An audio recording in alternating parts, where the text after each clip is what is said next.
Hardik பாண்டியாவுக்கு IPL 2024 hat trick தோல்வி. சொந்த ஊரிலும் வந்த ஊரிலும் ஹார்திக் பாண்டியாவுக்கு ரசிகர்கள் எதிர்ப்பு.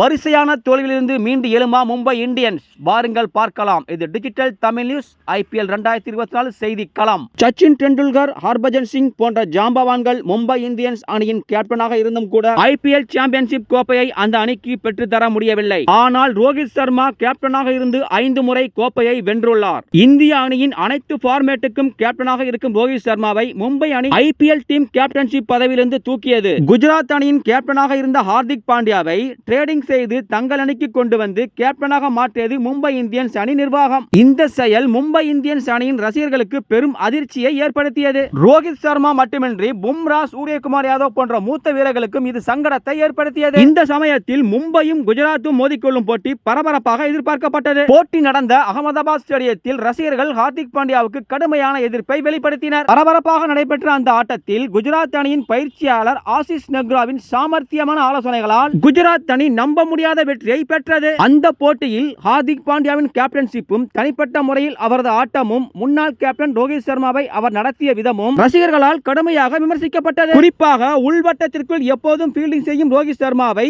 ஹார்திக் பாண்டியா எல்லைக்கோட்டில் நிற்க வைத்து இங்கும் அங்குமாய் நகர்த்தி ஃபீல்டிங் செய்ய வைத்தது ரசிகர்களால் ஏற்றுக்கொள்ள முடியவில்லை. அதேபோல் முதல் ஓவரை உலகின் நம்பர் 1 பவுலர் பும்ராவுக்கு கொடுக்காமல் ஹார்திக் பாண்டியாவை வீசியது மிகவும் தவறான முடிவாக கருதப்பட்டது. அதேபோல் அணியில் சூரியகுமார் யாதவ் இல்லாத நிலையில் அந்த இடத்தில் ஹார்திக் பாண்டியா பேட்டிங் செய்திருக்க வேண்டும். அதை விட்டுவிட்டு லோயர் ஆர்டரில் களமிறங்கியதும் தவறான முடிவாக பேசப்படுகிறது. ஐபிஎல் 2024 அனைத்து அணிகளும் அதிரடியான ஆட்டத்தை வெளிப்படுத்தி வரும் பொழுது ஹாட்ரிக் தோல்விகளால் துவண்டு போய் உள்ள மும்பை அணி மீண்டு எழுமா என்பதே மும்பை இந்தியன் ஃபேன்ஸின் எதிர்பார்ப்பாக உள்ளது. 2022 சிஎஸ்கே அணியின் கேப்டனாக ஜடேஜா நியமிக்கப்பட்ட போது சிஎஸ்கே தொடர் தோல்விகளை கண்டது. அதன் பிறகு டோனியே மீண்டும் கேப்டனாக நியமிக்கப்பட்டார். அதுபோல ஒரு மாற்றம் ஏற்பட வாய்ப்புள்ளதோ என்று மும்பை இந்தியன்ஸ் ஃபேன்ஸ் பேசி வருகின்றனர். இது குறித்து உங்களது கமெண்ட்ஸ் என்ன பிரான்ஸ்?